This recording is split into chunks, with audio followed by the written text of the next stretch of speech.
Hi guys, dumating na yung package ni Ate Crystal from Ilocos. And tingnan natin ang mga laman. Thank you JRS sa paghahatid ng napakadaming pasalubong.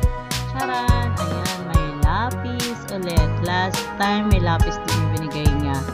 And color yellow Mongol 2. Ngayon naman ay kulay blue na. At merong mga t-shirt si Madam. And syempre, may red pala. And ito, chocolates. And something sweet. Hindi yan nagtagal guys. Kasi alam nyo naman, ito masarap din yan. Oh. Pinalamig ko lang konti. At saka walang, uy may ballpen. Ayan, may ballpen ulit. At toothpaste. Tapos may sabon. Ayun may nakikita ako. Ayan, lotion. Ang ganda niyan guys. Parang mainit siya pero maganda sa balat.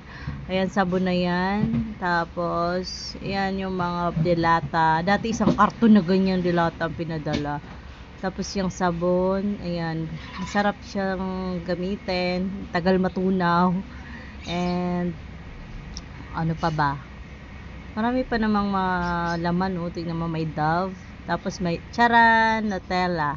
Hindi naman yan guys pinalaman, actually pinapak. The right term is pinapak. Hindi daw siya bagay ipalaman, masarap siyang papakin. So tagtagal naman siya mga 2 days.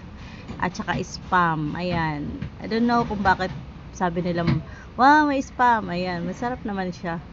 And ayan, may t-shirt. T-shirt yan guys. Salamat Ate Crystal sa mga pinadala mo. At ang keychain ang hinahanap ko. Nasaan ba mga keychain natin diyan? Kaya siguro yan nakabalot kasi andyan yung keychain.